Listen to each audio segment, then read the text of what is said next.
Thank you very much, Bill. The time here in the Delaware Valley is 7:43. Don Henderson with you, and we have a very special guest with us in the booth, Hall of Famer, Joltin' Joe DiMaggio. And Joe, first of all, I know you were in the Allentown area today working in conjunction with a golf tournament up there. Maybe you just explain to everybody what brings you to Philadelphia and into the Allentown area today. Well, I had promised Ed Liberto, who's scouting for the Dodgers, that if I did play up there with Stiegler up at Allentown, that I would come to the ball game with him.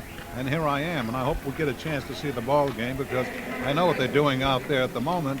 They're trying to dry out the field. Let's hope that the skies don't open up and we'll see a ball game. Joe DiMaggio, anytime that we have an opportunity to talk with you, we have to talk about the 56-game hitting streak and Kenny Keltner and what happened in Cleveland. And because I think of all the records, and there are just so many, of course, we talk about the late Roger Maris's record with 61 home runs, but I think the 56-game hitting streak and your ability game after game after game to continue to keep that streak alive has to be the most fascinating streak in baseball.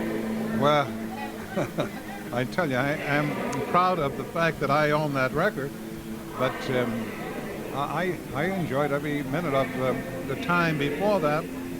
I was in the slump, which I didn't enjoy. But once I got out of the slump and got the one hit in Chicago, I went on until the 56th game, as you might know a little bit about. I think you were following it at that time. But to get back to when I was stopped, I told you about the one hit that I got. It was inconsequential. It didn't mean a thing. But the day I was stopped in Cleveland with 65, about 70,000 people that had attended a night ball game, and Kenny Keltner was playing third base. I would have to question where he was playing, because really, actually, he was playing short left field. As I remember the story, Joe, was a little wet. Yeah, it was a little bit wet. It rained during the day, and of course it was a night ball game. But I hit a shot down there by the line, and he fielded on a half hop, and he had the momentum carried him out in foul territory, and he had to straighten up to make the throw to first base. But he just got there just about the time I got there, and the umpire called me out, which was the right call, of course. And the second time I came to bat, the same exact thing had happened. I don't think that ball was, if you put a dime there, it would have hit the same spot.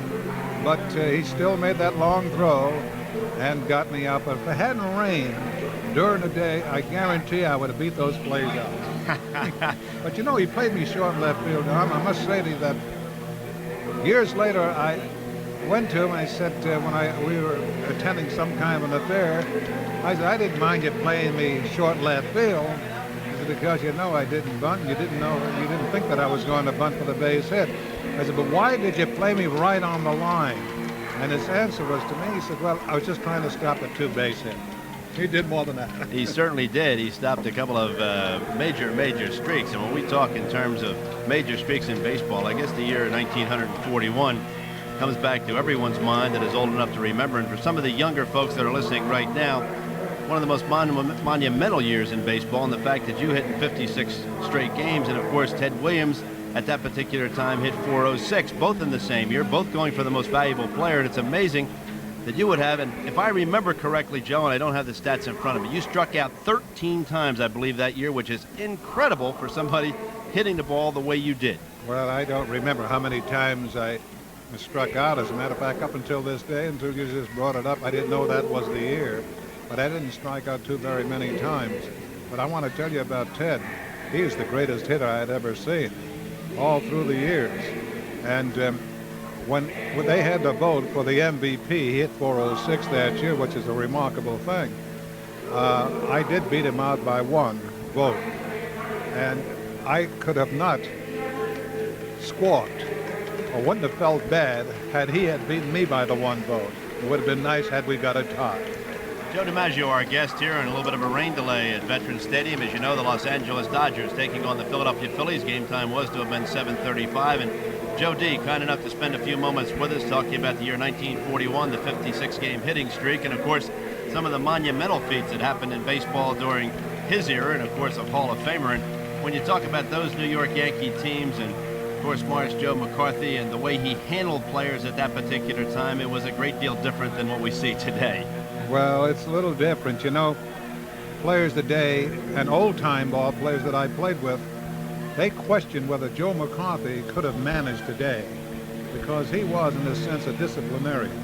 And for the day, the things that baseball players do, and I guess managers are a little more lax or whatever it might be, I think that's because of what it calls for today. Lax in the sense that they're not as disciplined as Joe McCoffey. Joe, let's talk about a contrast in style, because if you read about hitting, Joe D has a slight uppercut swing. Ted Williams has a slight uppercut swing. If you talk to Wade Boggs today, or if you talk to George Brett today, an outstanding hitter, both outstanding hitters, they believe in a completely different concept. And I know in talking to someone just the other day, they were talking about Bill Dickey's theory of hitting and lining the knuckles up, that was the single most important thing to Dickey when he was the hitting coach on the New York Yankees. Today, that's almost passé. They don't even think about that.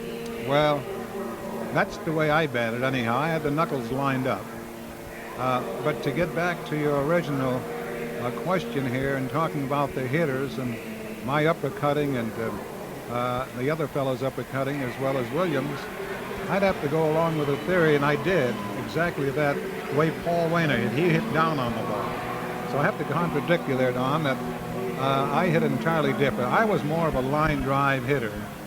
Ted naturally had great power, and his line drives, incidentally, he had that little bit of the uppercut. His line drives were the most difficult line drive to try to catch, particularly in the outfield, because his balls used to sink on a line drive, and they were very difficult to catch. But his balls that he hit high just kept going and going and going, and my gosh, it just went out of sight. And here you thought it might have been a fly ball, but when it landed, you knew that was a real major home run. He was just a great hitter, and he did all those things. Now, Brett is a good hitter, no matter what you look at there. He goes to the opposite field. Ted was a full hitter, strictly full hitter. The times that he did go to bat, Cleveland, for instance, they shifted the whole infield. Like the third baseman played behind second base.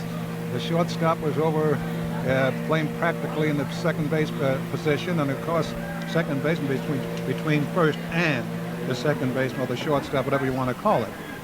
Oh, there comes the rains.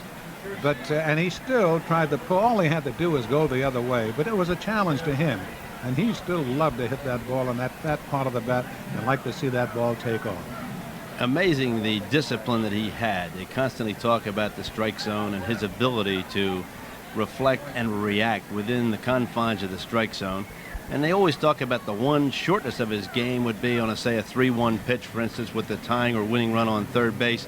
He was so disciplined that he would not swing at that 3-1 pitch in that situation, even giving himself up, because he was so disciplined, saying that if I once start to do that, I'll continue to do it. Well, that was his theory, and that's the way he wanted the ball to be a strike, and that he wanted it right down where his alley was.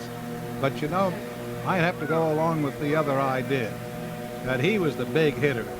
And I'm sure, being such a great hitter as he was, that if he did swing at a ball, it might have been a half an inch outside or an inch outside.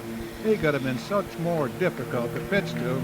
They'd have been scared to death. But he had to get that base hit to drive them in. After all, he was the champion hitter for several years, and he was the best hitter in the Boston Red Sox. They had to depend on him for hitting those RBIs, particularly in those late innings. But he was just satisfied to get the, of course, you know, he had those pitches, pitching the corners, and he didn't get very much to hit, it's true. But with 3 and 2, and men in scoring position, or you have to get a man on first and third, you happen to have one there, and they didn't want to walk into put possibly a tying run on second base at that time. Today they would do it with a man like Williams. But he, I think, had to go out and really go after that pitch.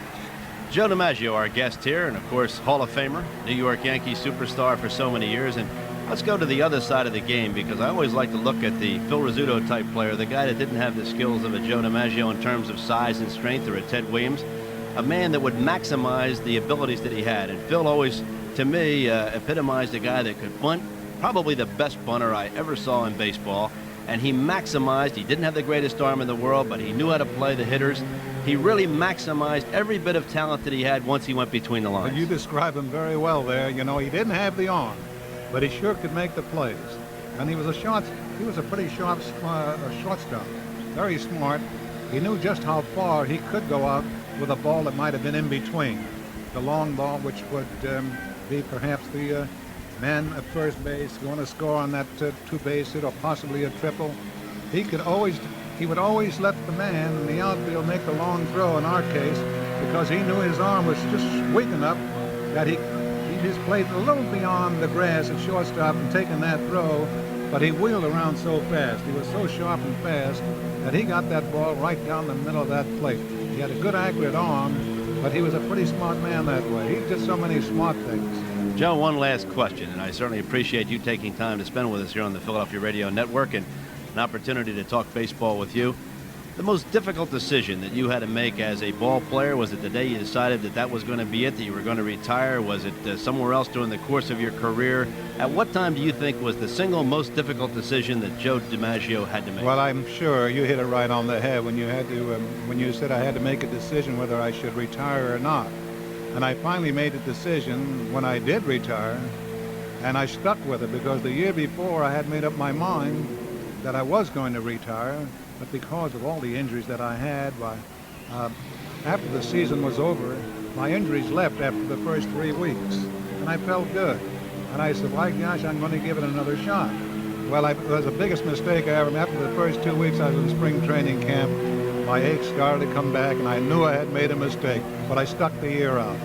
Joe, I want to thank you very, very much. We lost a great friend over the last couple of days, and Hank Greenberg. I certainly would be remiss if I didn't at least bring that name up, because when you talk about right-handed hitters and Tiger Stadium and home run ability, and just a contributor to the game of baseball, whether as a general manager under Bill Veeck or as a player, just an outstanding human being, and certainly a great loss to baseball and to people. He was a fine person, a very dear friend of mine. You know, there was no hard feelings with ball players. That when Rudy York came into the Detroit Ball Club, they asked him that would he mind playing the outfield, and let Rudy York play first base, because they were both great hitters. York didn't have the range that they thought Greenberg might have, and Greenberg certainly said, "I'll take a shot at it." But you know, the nice thing about Hank, he didn't just go out there to play left field because they told him it'd be a nice spot for him to do. He came to me one day and he said, "Joe," he says, "as you well know, I'm playing the outfield now." He said, "I got a lot to learn out there." And he asked me a lot of questions, and I gave him the best answers I could. And he made himself into a very good outfielder. Unfortunately, he beat us a couple of ball games. Joe, very, very nice to have you in Philadelphia. Always a pleasure with Eddie Liberatore, of course, as you mentioned, longtime scout with the Los Angeles Dodgers, covering the National League for such a long period of time, now working the National and the American League. Of course, Eddie Liberatore right here with you. For all the folks up there in the Allentown area, all those on the Philadelphia Philly Radio Network, thank you very, very much for spending a few minutes with us. Absolutely. Thank you. When you say one of the all-time greats, you can certainly say that in Joe D. 56 consecutive games, a record that probably will never be broken. That's right, 1941, the same year that Ted Williams hit .406. Of course, Joe D. was the most valuable player that year. I'm Don Henderson. We will continue from Veterans Stadium. We're not too far away from Philadelphia Philly baseball here on the Phil's Radio Network right after this.